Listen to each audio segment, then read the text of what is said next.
Recording in progress. All right. 1, 2, 3, 4, 5, 6, 7, 8, 9, 10, 11, 12, 13, 14. Check, check, check. 1, 2, 1, 2, check, check. Visalia Arts Consortium. Welcome to Visalia Arts Consortium, the only consortium where arts are Visalia. Sorry. Check, check. 1, 2. 1, 2, 3, 4, 5, 6, 7, 8, 9, 10, 11, 12, 13, 14. 1, 2, 3, 4. Yeah. Like or the crunchy, send me a text. That just means that it's too hot. Or even just type in the chat. Yeah, or you can type it in the chat too, whatever's easier for you. And so can we try the other mic? Yeah. Too? Oh. Then we're gonna try Check, another check. mic. 1, 2, 1, 2, 3, 4. Check, check. 1, 2, 3, 4. How was that, Aileen? Is the audio good? Is it bad? Could it be better? Like an echo? Ah! Check, check. 1, 2, echo, echo. Yeah, But otherwise, I think it's just the mic. Echo 1, 2, 3, 4, 5, 6, 7, 8, 9, 10, 11, 12. What if I talk like this, not directly into it, but like over it?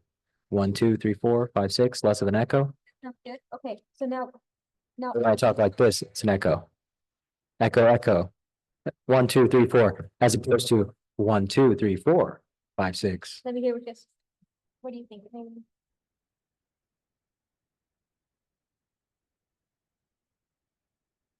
Okay. User error. So if it sounds strange, it's just how you're speaking into it. Okay, he's messing around now. Okay, so now let's compare that mic to the first one again, just to be sure. 1, 2, this is the first mic. This is the second mic. Mic number 2, mic number 1, mic number 1, mic number 2, mic number 2, mic number 1, microphone 1, check, microphone 2, check, microphone 2, check, microphone 1, check.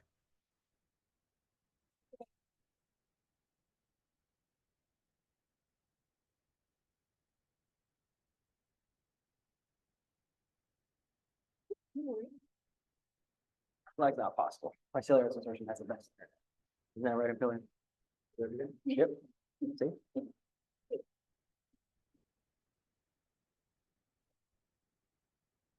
I'm glad that stressful energy is turned into a positive one. Oh, it's what I imagine it was like on D-Day. At some point, you just have to kind of just suck it up. You're still alive and you're still on the beach. You got to keep fighting.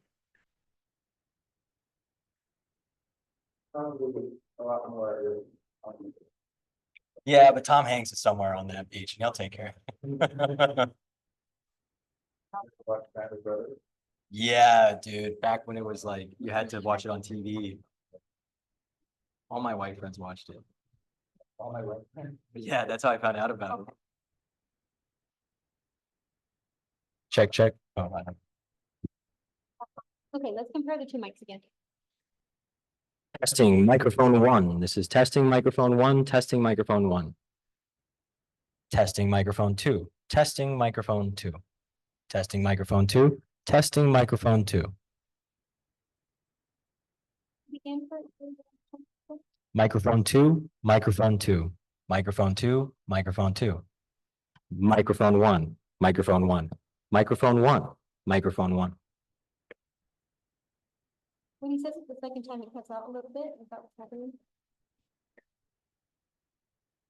Am I talking too fast? I think just hold it straight out because I think, well, Like Aileen, this? what do you think? I mean, here, let me stand up. I'm giving a presentation.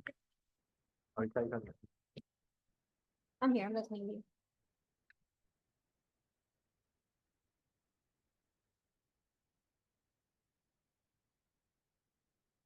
Go louder.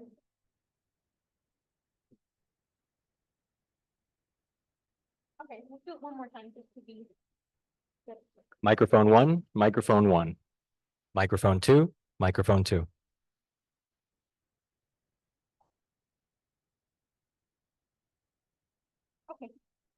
I think we're good with the sound test then. Okay, so now we're gonna get the visual going.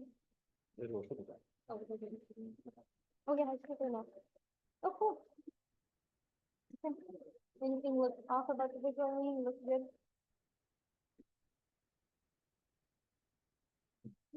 Let me see if there's anything else we have to check.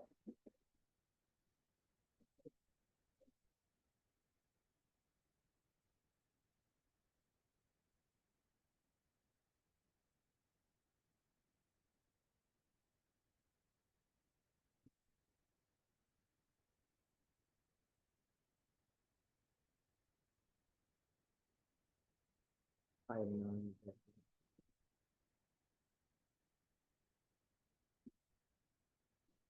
Not really. We can think of it. Yeah. Follow this video.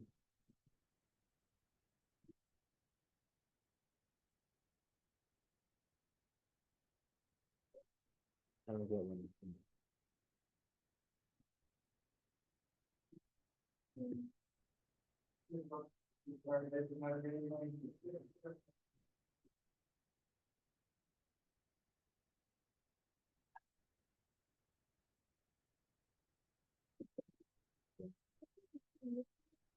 Okay. Cool. Okay. I'm pretty good like that. You can get rid of. No.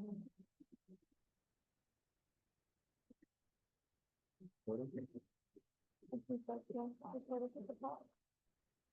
Do you have any more questions for Eileen? Nope. No? Okay, Eileen, if something sounds strange or, you know, it might get hot, just, you know, send it in the chat or you can text me too. Here. Probably just for her to text me. It would be faster if you wrote it in the chat. You should Okay. text it. Okay, maybe it's Just faster. text it. Just send it. All right, that's it for us. Okay, thank you.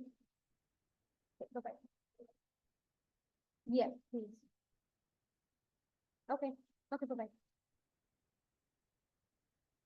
I don't know. I don't know.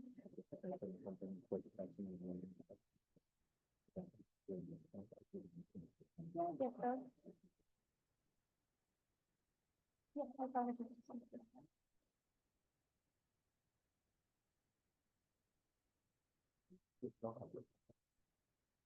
No, why can I just have it separate?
Yeah, I think so too. Moving too much. You will be a little bit in the shot, the back of your head. Are you okay with that? Kind of like an interesting over the shoulder. I have a giant head, you sure it's okay? Here, you want to sit down? You can take a look at it. You have to go over there. Or we could pull it back. Even if we pulled it I think back. if I just stood over there, I'd be fine. Oh, yeah, 100%. That'd be even better.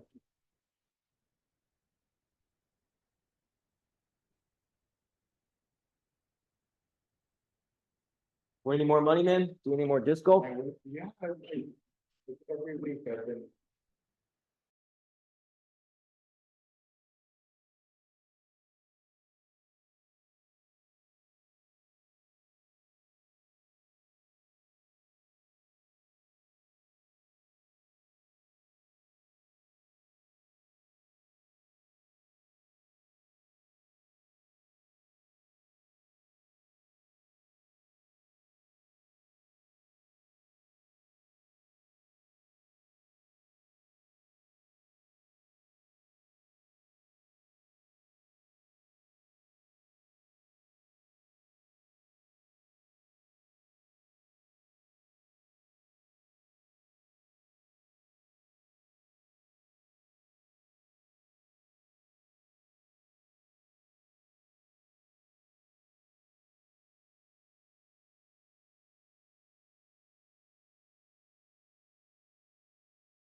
Figure it out, you can.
Okay, we're going to start this meeting.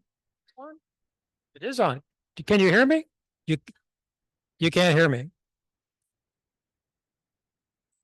You can't hear me. Oh, there it goes. Okay. Well, I want to welcome everybody to the meeting in September. Well, we're getting down to the fall and hopefully a little cooler this week. I'm gonna actually, anybody hasn't been here before? No, I think everybody's been here before. Okay, gosh. Well, I guess that's it for me. I don't want to add anything. Anybody want to add anything? No? Okay. I guess you're up. Thank you, Michael. My name is Ampelio Mejia. I am the Executive Director of the Arts Consortium. I think you all know me, but if you're at home, we want to welcome you. You may not see me very often, but I'm always in the back of the scenes, along with Sandra, our project coordinator, now Mary, our graphic designer, Jason, and then our board members who are awesome. You just saw Michael Krebs. We've got Donna Orozco. We've got Mark Robinson here with us. And we've got Robert Lino, we've got MJ Estes, and is that all our board members?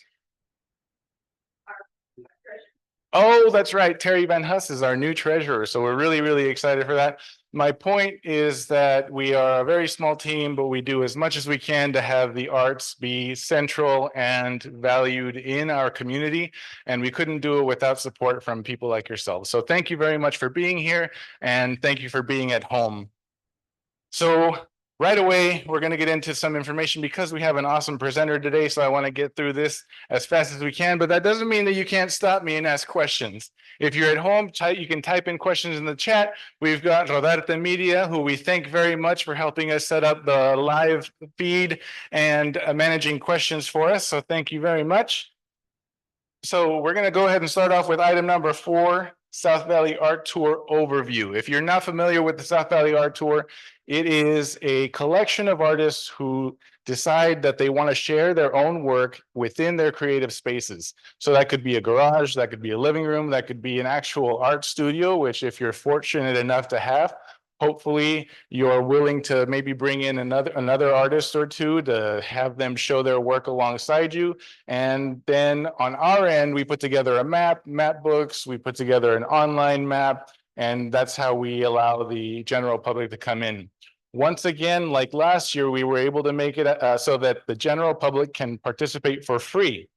The only difference is that this year, if you want a keepsake map book, you are going to have to pay $5. So it's not as expensive as it used to be with the $15 or $25, but it's still a $5 purchase for a map book.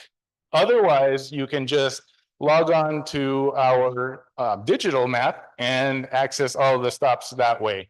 We will be putting up the PDF probably within 2 weeks of the event so that you can plan your route and make sure that you know which artists you want to visit. Hopefully you'll visit all of them, because if you do, we're going to have a page at the back of the book that you can get stamps or stickers or signatures from each artist. And people who get a complete page of these stickers or visas, I guess, will be entered into a drawing for a really awesome prize. And if you can only make it to half of the artists or more, you'll get a maybe not so awesome prize, but still awesome prize. You'll be entered into a drawing for that. So we're very excited about that. We want to thank our South Valley Art Tour committee, who has been giving us all these wonderful ideas so that we can make sure to include as many artists as possible and make it engaging for our audience, if it wasn't already enough to drive the entire county in 2 days. We are already open for artist registrations. It's $75 for non-members and $50 for members. That includes a lawn sign, that includes marketing, that includes I think that actually might be it. We used to do the map books, but we'll have to figure that out with the committee. There are some add-ons this year though. So if you want 100 postcards, then for $30, we can print up 100 of those for you to have and mail out to all your regular audience members. And if you want extra signs, because I know sometimes one sign is just not enough, we can print those out as you order them.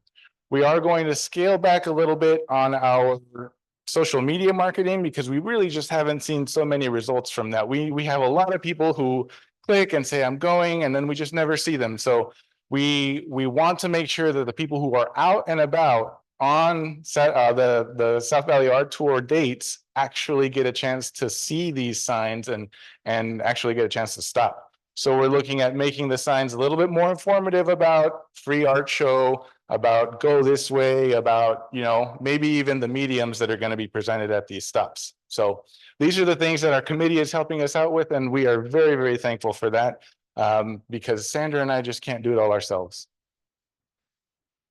We are one of the greatest changes for this South Valley Art Tour is that sometimes we have folks who maybe are not super comfortable with signing up online, or maybe they don't know Eventbrite as well as others. So we're actually offering 2 days in Three Rivers so far, where we're going to send staff up to Three Rivers to help artists sign up. So on Saturday, the 21st of September, from 12 to 3 p.m., I will be there myself helping artists sign up.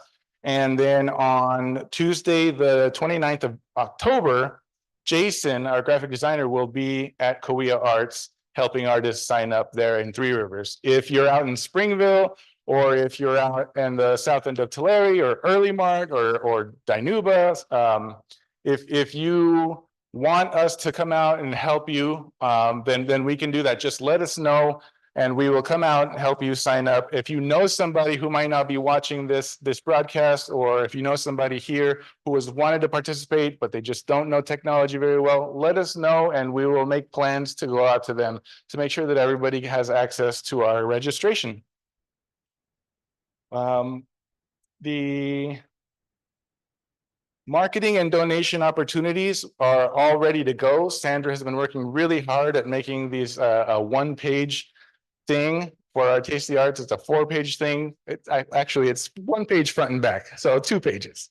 But it's still a lot more user-friendly. If you have questions about the terms and conditions, there is a link on it that you can go.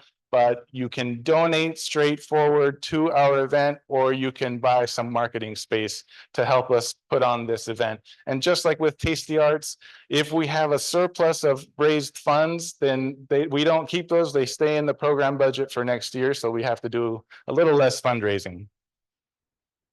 We've got $5 passports, the printed passports. We've got those on pre-order, and that'll help us kind of understand what we actually need to put an order in for. We had an idea that maybe we only needed 100, but maybe if we have a whole bunch of people interested in these, then we'll order a few more. So they'll be available on pre-order here in the next few days. And we hope that you will join as an artist or join as a viewer. You don't have to pay to go on the South Valley Art Tour, but if you want one of those keepsake books, then you do have to pony up $5. Are there any questions on the South Valley Art Tour? Right on. It is the last weekend of March. So in 2024, we did have to move it up because of Easter, but in 2025, Easter is until mid-April. So it'll be the last weekend of March, last Saturday and Sunday.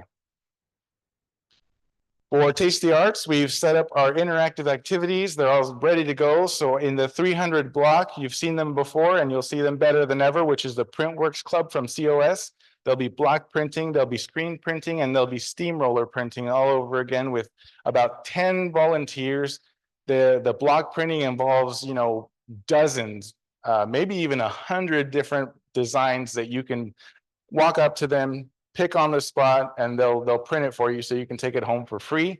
They've got screen printing demonstrations that'll involve either separate colors or different papers. And then the steamroller printing, if you've never seen it before, is they actually have these huge 4-foot blocks, and they actually run them over with a steamroller and get super large prints with those. We've got also in the 300 block, a student art contest put on by Tico. Yes, Chris, do you have a question? Okay, okay. On the, again, 300 block, we've got the student art contest put together by the Tulare County Associations of Government. It is a contest that's going to be focused on eco-friendly transportation, and the winning student will receive a free bicycle. So that's really exciting.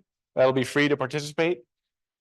On the northwest corner of Garden and Center, we're going to have Green Rose Productions doing sign language poetry workshops that are going to be correlated with her Revenge of the Sea Witch production, which if you haven't seen, it's an hour and a half of just healthy lifestyle choices and in a really fun way. Then on the northeast corner, we've got Antonio Cuellar Ceramics, who's going to be doing some collaborative hand building. So he'll set up the structures and then individuals will come up. We'll be able to take a chunk of clay, form it into something, and then adhere it to the main collaborative piece, as well as he'll have a couple of pottery wheels there for people to access and work on and explore. If you've never used a pottery wheel, if you've always been afraid of it, then this is a great opportunity on October 19th to come out and try your ceramic skills with Antonio Cuellar. On the southwest corner of Garden and Center, we've got our Grace Note Music Studios Instrument Petting Zoo, which is super important to us because they represent our musical element for our interactive booths. And so they have a wide range of instruments. They've got pianos, they've got stand-up basses, they've got banjos, guitars, they've got noisemakers of all kinds, and very, very nice instruments, including violins, that they put out on tables and people can just walk up and start playing with them. They'll give you a short lesson on how to hold it, how to make a note with it. The other day I made an actual sound with the clarinet and I was so proud of myself. So I can only imagine what that would have been like if I did it when I was 4 years old. So bring your kids out, have them try this stuff out. It's really, really fun. On the southeast corner, we've got another one of our new entries, which is put on by undiscovered aspiring artists, and it's a tattoo experience. So this is going to involve henna tattoos. It'll be set up like a regular tattoo parlor, and they'll have a whole lot of samples that you can choose from. And the artists there will be actually putting them on the clients that come in. One really cool element of it is if you are an aspiring tattoo artist and you have a portfolio of your work, you can walk up on the day of and be one of the people administering the henna tattoos to get a little bit of experience. So it's not just interactive for people who want to have a tattoo, but it's also interactive for people who want to give tattoos.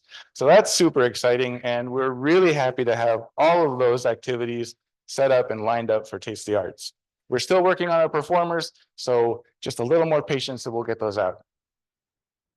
The artist opportunities we have coming up, one of the primary ones is the Art for Government Plaza in Visalia. We've gone back and forth with this one. We've gotten some amazing entries in the past, and we're looking for another 5-year show. So if you are interested in your art showing at the lobby of Government Plaza, which is really highly trafficked, then please submit your artwork to hello@artsconsortium.org with Government Plaza Art in the title, and we will submit that for review. One of the things that I do have to point out is with our county projects, it used to be the Wild West. We used to just say, hey, we want to collaborate on something, or they would come up to us and say, hey, we want to collaborate on something, and we would just make it happen. The staff was really, really wonderful.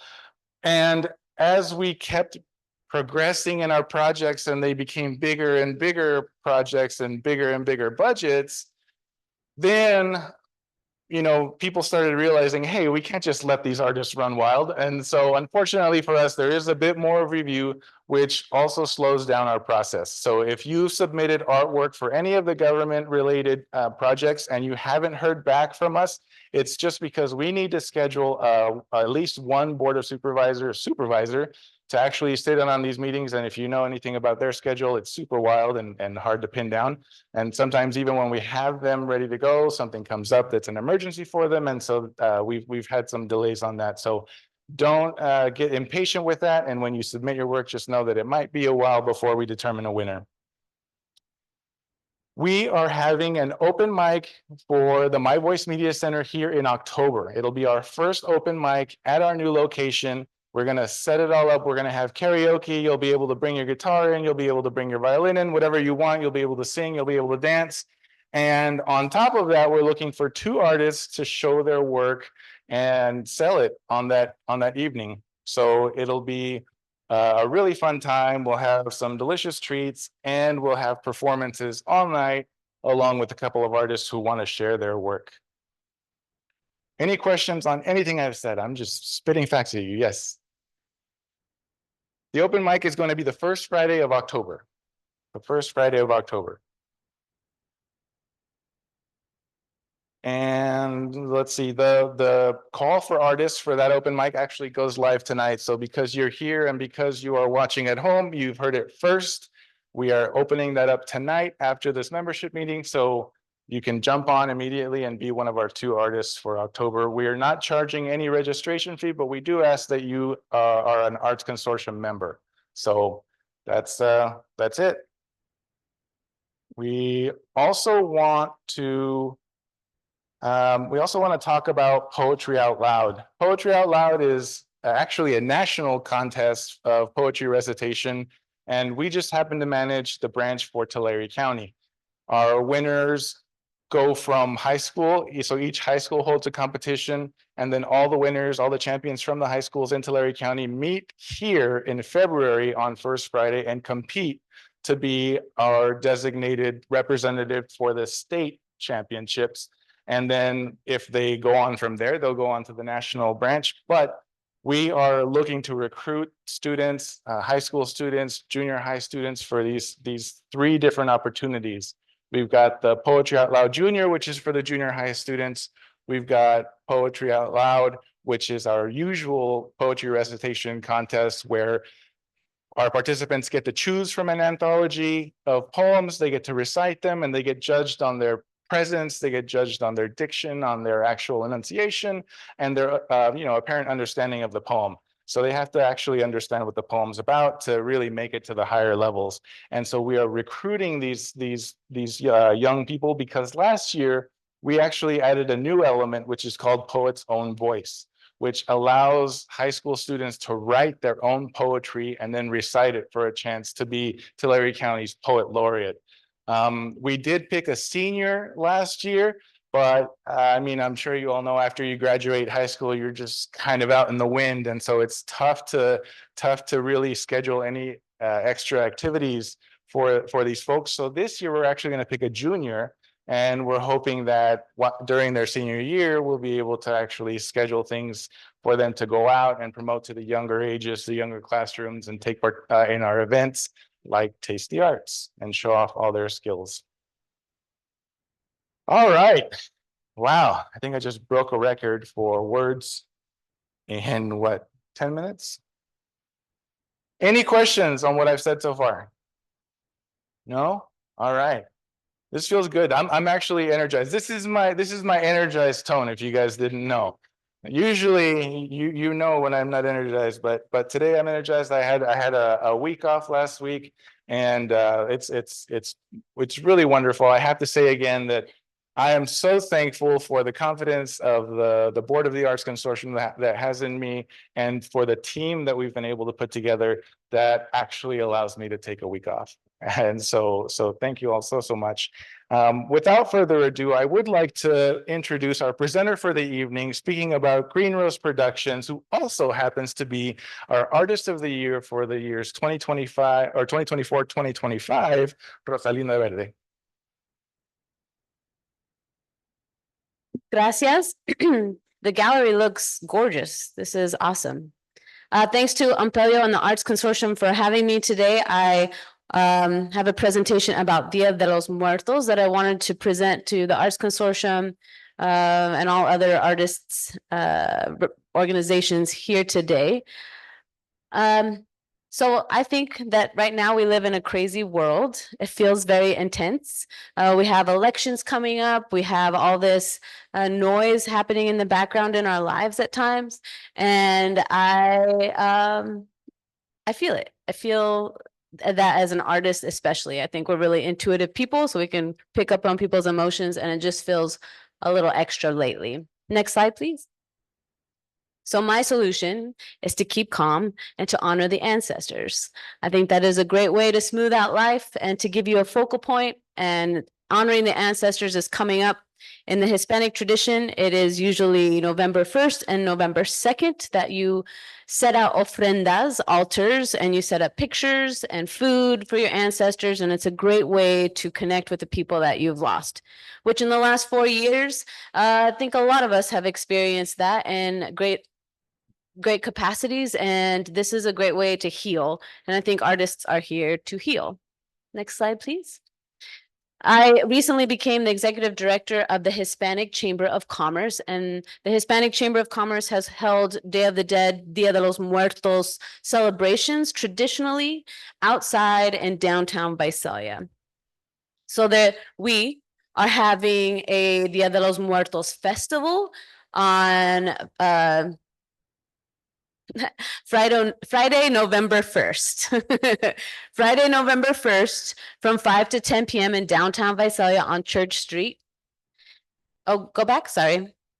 In between Bank of Sierra and Bank of America. We have a big stage that we put up. Carlos Rodriguez is going to come out and bring some guest musicians. We have a street where we can put in vendors. So Ampelio and I have worked out a partnership so we can offer vendor spaces to the Arts Consortium artists under the Arts Consortium.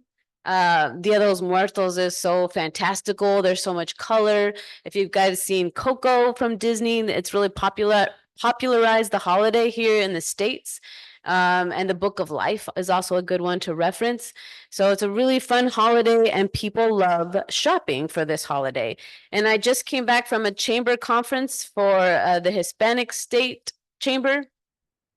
And I learned that Latinas are the highest spending population in all of the United States, which I also want to look at the highest people in debt as well, but I haven't looked at those numbers yet. But so shopping, I think, if we target market the Latinas with the flower crowns and colorful stuff to wear, then everybody else gets involved. So that's just a side note for us artists who want to make dinero. Okay, next slide. So we're going to have Arts Consortium vendor booths. I wanted to come and present and ask the Arts Consortium. I've been talking to Ampelio about a public altar. I've also talked to our own Day of the Dead committee about what a public altar would look like. I don't recall seeing one at last year's Hispanic Chambers event, and this is my first year being in charge of it. So I have 2 of these at home. They're about 7 feet, and they've got niveles, levels to them. So I have 2 of these. I thought maybe we could erect a public altar, and I would like to ask for help from the artist organizations in town to contribute to this, or not. I mean, this is me presenting to ask. So after the Friday night event from the Hispanic Chamber, it's more revelry, a party. There's alcohol involved. There's going to be a kids section involved, separated. So that's the revelry night, the fun party, which you're supposed to have with your ancestors. This event and day is not supposed to be morbid. It's supposed to be about celebrating life, not being morose about it. Second slide, please. So my idea is to have an altar procession. I was hoping the Oval Gallery artists would be here because they talked last time about how they're doing these marchas with their art. I thought, well, that's really neat if we can incorporate somehow taking this public altar, maybe putting the wood pieces in a truck, but then taking the pictures and the offerings and doing a march from TKHCC's event to the cemetery in the evening. I'm bringing it to you as people who have done event coordinating and this is an idea. I wanted to get feedback on this and whether artists would be interested in participating, specifically the Oval Gallery artists. So a processional from downtown Visalia to the cemetery, a lot of logistics that would need to be figured out. There's another group in town that does bicycle rides around town, and they just get together. I asked if they do any police permits and red tape, and they said no, they just abide by traffic laws and they go off together and ride together. So insurance, I don't know. I'm more of a caution.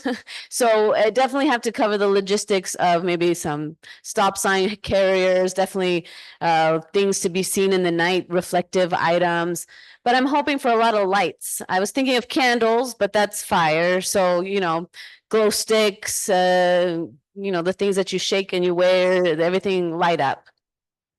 And then I didn't finish.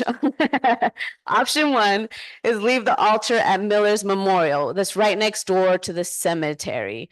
Because I talked to the cemetery about this and they were concerned about leaving the altar at the cemetery because, it's the alive people that you have to worry about in the cemetery, and leaving it overnight. So option 1 would be taking it to Miller's Memorial and for the League of Mexican American Women's event, and that starts the next day at 11 a.m. Saturday the 2nd. I've talked to them and they're interested, but they want to know who would take it out of the Memorial Chapel and set it up again. Option 2 would be to take it to the cemetery and leave a guard, pay for a guard. Technically, it is an overnight holiday, so I could ask the cemetery if people could stay for vigil. I don't know the Oval Gallery artists and I was hoping that they would be here. Maybe I can talk to them in the future about what kind of partnership could be formed. Next slide, please. So this is a Day of the Dead event for Green Rose Productions. So taking it to the cemetery, setting up the public altar. We're Saturday, November 2nd at the cemetery mausoleum from 4 to 8 p.m.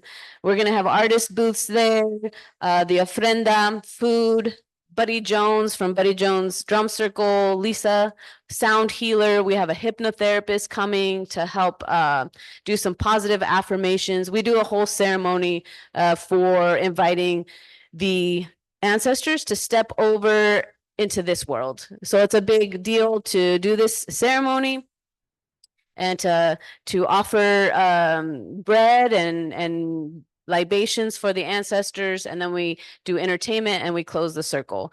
So it's more ceremonial. It's fun. It's a party. We have food and music, but it's not the dancing party of TKHCC. It's more reverence for the altar itself.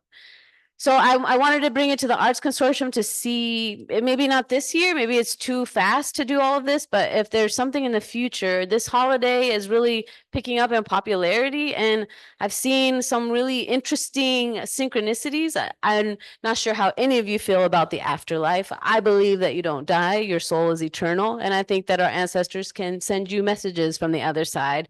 And I've seen it at this event last year.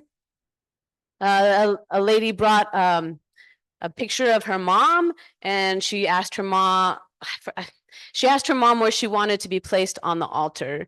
And she felt like she got messages from her mom, and there was confirmation in where she put her mom on the altar next to a Catrina. If you've ever heard of the Catrina, it's a big messenger from the beyond that helps usher the ancestors from that side of the veil to this side of the veil. So she felt she got a strong message from her mom. There was shooting stars that evening. There's just a lot of magic that I believe that happened at the cemetery, and I want to expand that because I think it's an important holiday for Hispanics.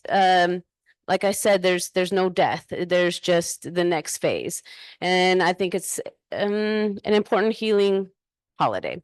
So is that it for my presentation? Do I have one more? Okay, so over the last few years, Green Rose Productions has presented Day of the Dead at the cemetery. In 2022, we rented the trolley and we took people all around the cemetery, and we had actors impersonating people that are buried there, actors from Green Rose Productions and from the Visalia Players. So we had people with disabilities mixed in with fully capable actors, and they presented several of the ancestors that are buried there. We had our Katrina come out. There's John McCord. He's one of Green Rose Productions board members and advocate for people in wheelchairs. So that was 2023. And next slide, please. And 2024 was the mausoleum, which was a very different vibe because it's inside of where there are crypts, and it was really intimate and beautiful. And so we're going to recreate that this year again. And that is some of the, we organized with another group that helps people with disabilities, and they're the ones that helped decorate the mausoleum last year. So, but you can see all these, some of them are blank too. It would be nice to have more help so that all crypts are decorated. And I think that's the end of the presentation. But I wanted to get feedback if anybody's interested in partnering. There's two different organizations represented by me, the Hispanic Chamber and Green Rose Productions. So I wanted to extend an invitación to partner along with us to celebrate. Okay, that's it.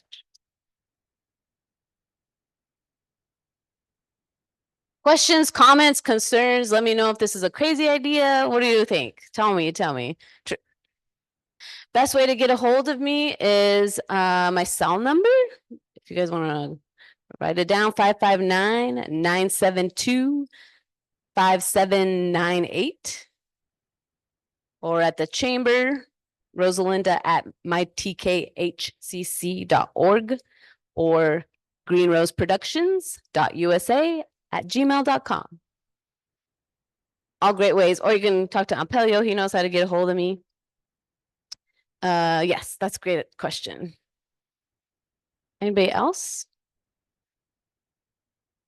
Thanks. I like to talk to the Oval Gallery artists at some point because I think that they would be the feet. But I don't know if that's, what do you guys think of that? Any feedback? I'd love to, this is only bouncing around in my brain, so I want to hear from people. What do you guys think?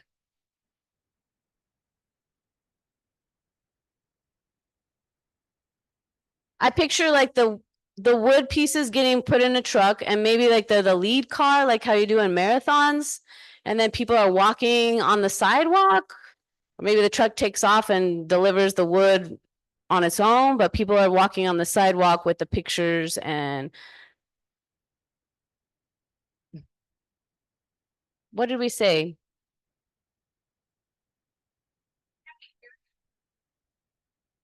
Like the wood pieces are heavy. A red wagon, I don't know.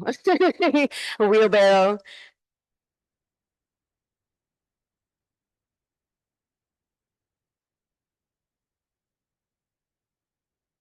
A question, feedback back there? Oh, the cemetery, yeah. The cemetery is quite beautiful too, if you haven't been. It's very gorgeous. All right. We have committee meetings for Day of the Dead Thursdays at 1 at the Hispanic Chamber of Commerce. Oh, for the processional? No. I talked to the committee for Day of the Dead for TKHCC for the Hispanic Chamber, and they're just like, okay. But I mean, everybody does that to any of my ideas. Okay, I try it, see if it works. Yeah. Right. So taking the altar from Friday night's event, taking it over to Miller's Memorial to set it up for the League of Hispanic Women, or just taking it straight to the cemetery itself and leaving it there. And we could also lock the stuff up in the chapel now that I think about that. So I just was trying to include the League of Mexican American Women. We have all these different events for Day of the Dead. It would be nice if the community knew how to connect the dots.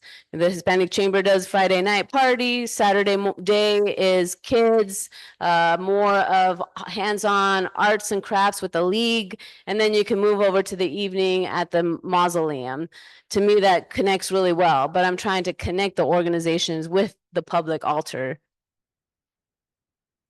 Saturday from 11 to 4 is the league's event at Miller's Memorial. And they're outside in the parking lot. They usually do theirs at the cemetery, but the pavilion is under construction. So then my event starts directly after theirs at the cemetery, and the cemetery is right next door to Miller's Memorial. So if we left it at the league's event, I need the altar to be picked up again and moved over to the cemetery.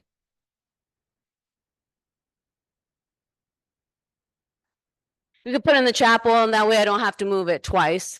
So that's another idea.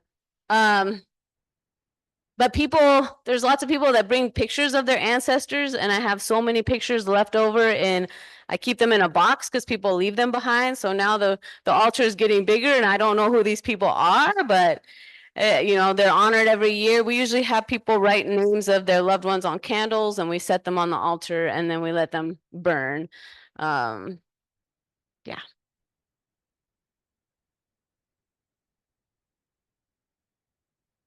Yeah, there's usually food, bread, pan de muerto. You can get that at Vallarta's. Drinks, menudo, michelob. And mostly I think the important part is a picture. It connects you back to those people, or writing the name on the candle. It's mostly your heart and your intention, but those are the items that go on the ofrenda. Everything, marigolds are really important. I think they smell delicious. Other people, some don't like the smell, but they're really pungent. And that is supposed to help your ancestors find the ofrenda, because it's a portal. It's supposed to be a portal to come into this side. I don't know. At the cemetery, it does feel like it's possible. At night, it's a little, the vibe is interesting. I like it. I think I wasn't always somebody that celebrated Day of the Dead. It really was Coco, and then losing my own dad and trying to figure out how to make that connection strong again. And I think it works. Yeah, see, that's what I would love if we also, I was thinking of downtown Visalians, setting up ofrendas in the windows. I know Halloween is around the same time. I think technically this is supposed to be the time of the year that the veil is thinnest between this world and the next. So, you know, I think that it's cool to also honor the ancestors during that time as well. People like Halloween too. It's fun. Sometimes scary things. I would rather have ancestors than scary things. Yeah, it's a very rich holiday. It's really indigenous.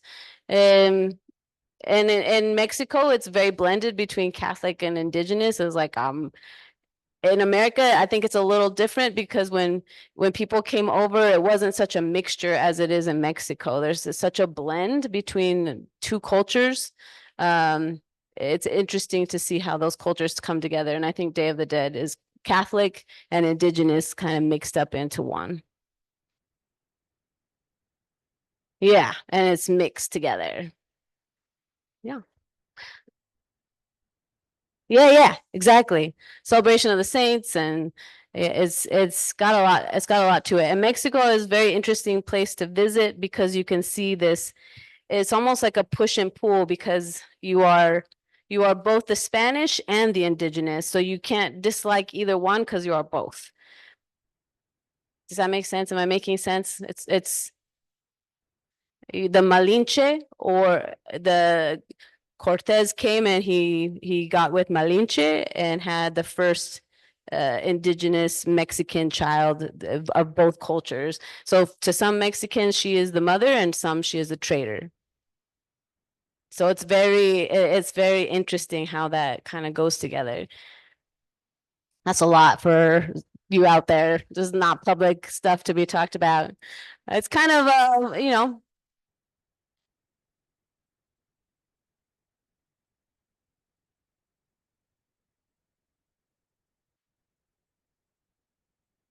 She's had to. And she was smart. Yeah. So in Mexico, you can see that some people consider her a great trader and some people could consider her the great mother. And it depends on your mood too. It could be the same person believing both of those things. Yeah, with Day of the, I chose to name ours Day of the Dead.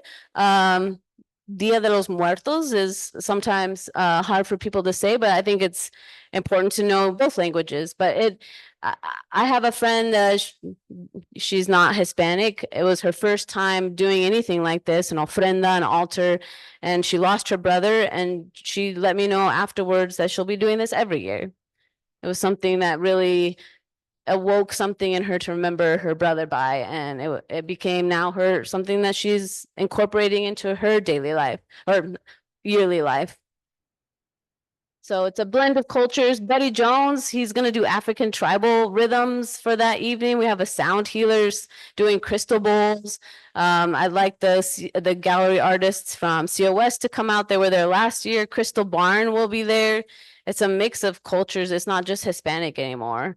It's people who have lost people and want to celebrate. Thank you, Ampelio. Thank you, Let's Dan. give her a hand, huh? Thank you, Rosalinda, for that impromptu history lesson. No, and thank you for your additions to Rosalinda's impromptu history lesson. Yeah, Day of the Dead is something that's really special.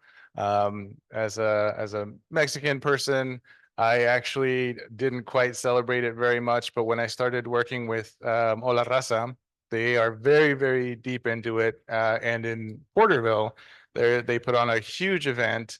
And actually, that's where we're trying to steal the Oval Gallery from. So if you're listening, we're trying to steal you and have you collaborate with us, because yeah, it's a really wonderful event. I did spend some time in Tucson, Arizona, and their All Saints Day leads right into their Day of the Dead. So November 1st, November 2nd, it's a huge, wonderful party. Everybody's dressed up. They make all these carts and floats, and like maybe that's an option for your altars, and make it so you can pick them up and carry them. Anyway, yeah. Yeah.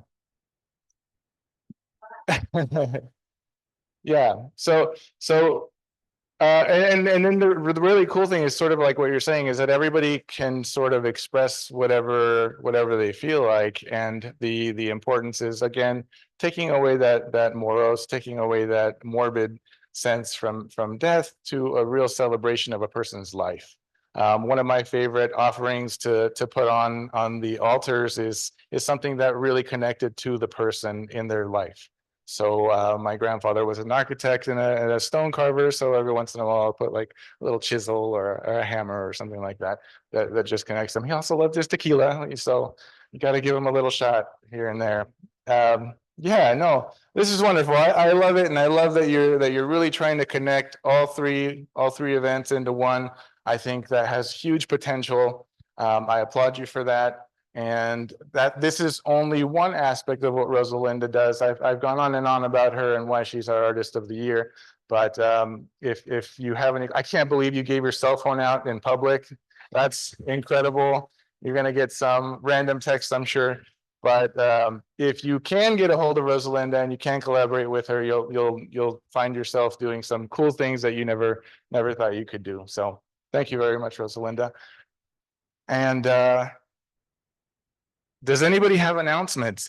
You will have to walk up here so that people can see you at home, but I will gladly hand off the mic.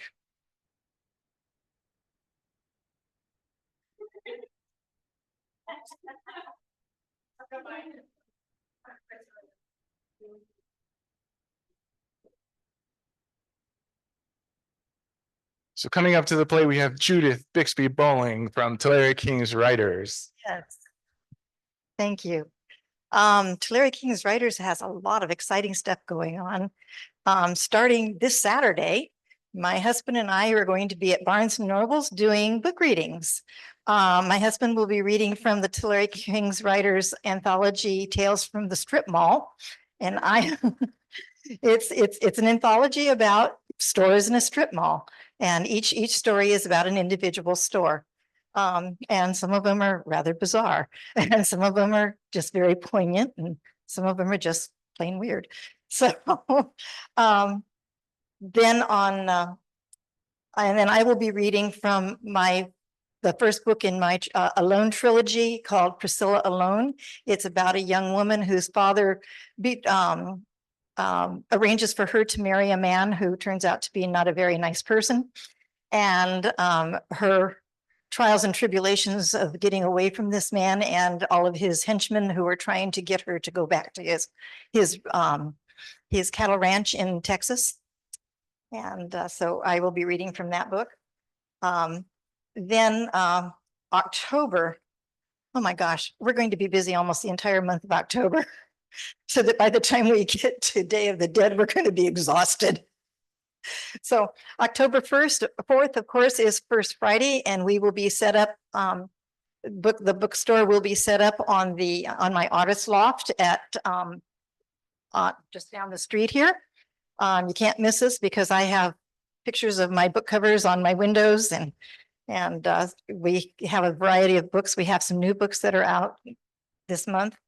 Then on October 5th, we will be at the library for their book festival. And then October 19th, of course, we will be at Taste the Arts. Yeah, I know. 3 of us have new books coming out. Irene Morse has a book called Table for 24, Please.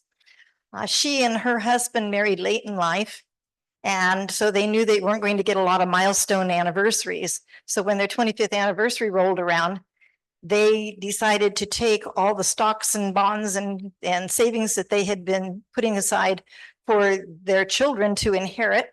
They cashed it all in, and they took 24, including themselves, 24 people to Costa Rica for 10 days. And so, yeah, the first time they walked into a restaurant and said, table for 24, please. You know, and the cool part about the book is that Irene sets up each chapter about the whole trip. And then members of her family, the people who actually went on the trip with her, have contributed their memories to the story. So it's the same event, but of course, you know, different people see it differently. And so it's a really, I've read the book twice now, I think. And it's a really, really good book. You would really enjoy it. And then Shirley Blair Keller has a new book out called About Connections. And it's a nonfiction book, and it's about connections to people and how those connections can be profound to a person, even if it's only a 20-minute conversation, or if it's a lifelong relationship, and how important those are to people and their well-being. And then my new book, I just got the proof copy of it today. It's the third book in the Alone trilogy called No Longer Alone. And it's the conclusion of Priscilla's journey from getting back from Texas and what happens to the rest of her life. So we will have all of those. See, October 19th. Oh yeah, then we have further book readings also. On October 12th, Irene will be reading from her book, Pieces of Lapis, which are stories about she and her husband. And it's individual stories, but when you read them all together, it becomes a love story. November 9th, Gloria will be reading from Della's Dilemma, which is a historical fiction that takes place in Jerome, Arizona in the early 20th century. And then on the December 14th, Shirley will be reading from her book, But What About the Children, which is her memoir about growing up in a culturally blended family. And Irene will be reading from Table of 24, Please. We will be reading at Barnes and Noble it's the second Saturday of the month from 11 a.m. to 12 p.m. Yeah. So, and I think that it's like I said, by the time we get to November 1st, we're all going to be exhausted, but we're going to have a very busy couple of months. So it's very exciting for us.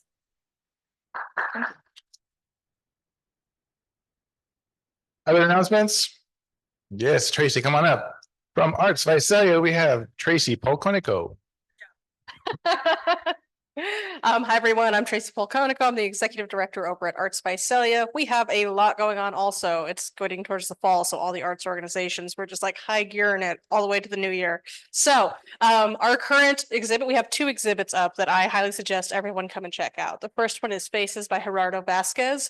It features photojournalistic stories and photographs of unhoused in Visalia. It is very heavy hitting. We have had so many people come through and just be blown away by this exhibition.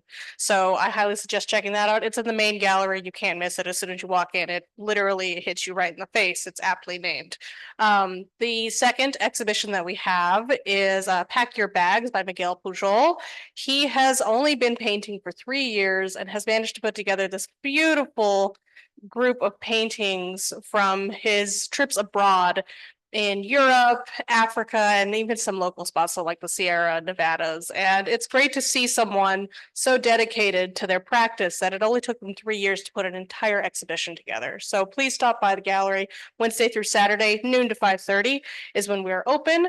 Our kids classes for the fall, our after school kids classes are now signing up. So ages 5 all the way through 17, sometimes 18 if you're still in high school, just get a hold of us and let us know.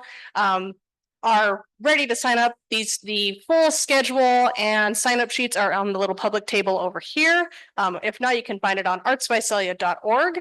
We offer full and partial scholarships to anyone who would like to be in the class. As long as there's room in the class, let us know and you're in. Is pretty much how we do things at Arts by Celia. That being said, we also have a massive offering of adult workshops. They have really stepped up thanks to our new assistant director, Claudia Godinho.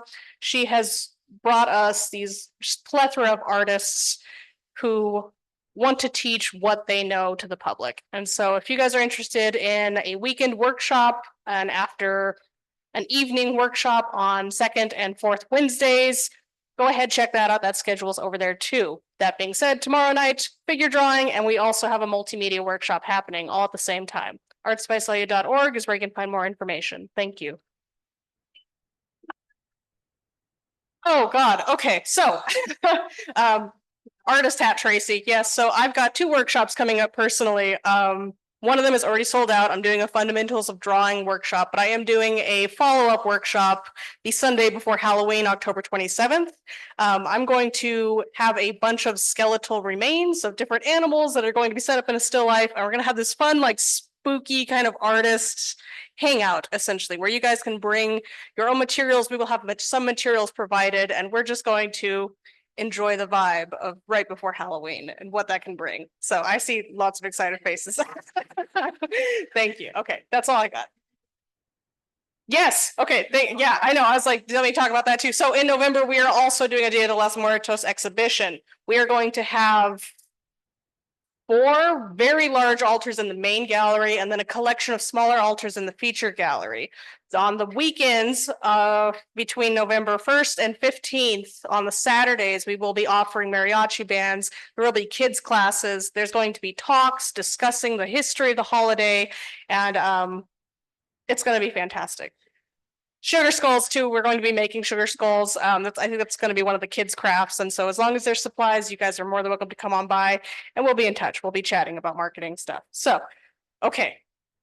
Am I forgetting anything else? So we're doing. Thank you for the. Thank you, Tracy and Tracy and Tracy. I love it. I love the hat wearing. Anybody else? Announcements? Yes, come on up. I forget your name. Syra from our Book Nook is here. Yeah, I'm Syra from your Book Nook, from your local bookstore here in town. I wrote everything down, so hopefully I don't forget. We have a local author coming in this Saturday to do a tortilla demo to go along with her book, Everybody Eats Tortillas. That's going to be at 11:30 a.m. this Saturday. You can join. You don't have to sign up. You don't have to pay. You just get to sit for a reading, and then we're going to all learn how to make tortillas. Saturday story times is going to be happening every Saturday from now on from 11:30, usually with an activity. So if you have little ones, please join us. I'll tucker your kid out for a couple hours and you'll just get to look around the bookstore. Deal? I think that's a good deal. Let's see. And then I wanted to contact local authors and artists to reach out to us. We are a gallery space. If you want to produce your art here, or if you want to do demos, we're open to that as well. And for local authors, we do provide space for you to do signings, to do readings. If you want to do your book launch, we're available for that. You could reach us at book@fhcn.org. That's our email. It's best to reach through there. You can hit us at our phone number as well at 559-741-2665. let's see, is there anything else? Oh, we're also open for collaborations. If you ever want to join in and just do an event with us, we would love that. We would love to collaborate with local businesses, local authors, and local artists. We are open for you Tuesday through Saturday, Tuesday through Friday. We're open 10 to 7, and on Saturdays, we're open 10 to 3. But that will be changing for the holiday season so you can get more shopping in. Was that too close? I think I was too close to the mic. Thank you. Oh, go ahead. Yes, we are. We are at Book Nook Visalia on Instagram, and on Facebook. I think we're just the Book Nook, but usually you can just go through our website, thebooknook.com, and you'll be able to get through everything through there. Any questions? All right. Thank you so much for your time. Thank you so much, Saida. Any other announcements? Going once, going twice. All right, well, I do want to take a moment to acknowledge that our consortium is comprised at our meeting today by Green Rose Productions, Arts Visalia, the Book Nook, the Tulare Kings Writers, and Donna, you wear so many hats. I don't know if you want to list them off yourself. Brandon Mitchell Art Gallery. And we have Rodarte Media, of course, helping us do this live broadcast. I don't know if you all noticed, but we did change the name of our meeting to the Arts Consortium's Community Meeting, because we want to make sure that people understand that, yes, even though we would love for you to become members and join us in all the fun activities, this is really something that is branching out beyond our walls, and we want to make sure that nobody feels like they have to be a member in order to participate. So spread the word, and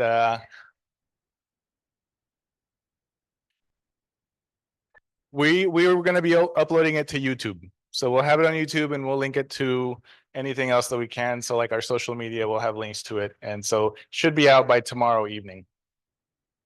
So again, you coming here or watching from home, you're getting all of this information immediately. So you'll get a chance to hop online if you want to have one of those artist spaces for our October 1st Friday event.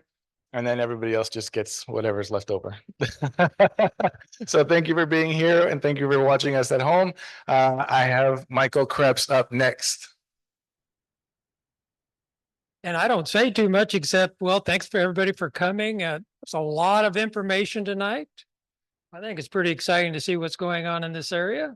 And, we're kind of going to enjoy the fall and all the activities that everybody's doing. So thanks for coming. Appreciate it. Okay.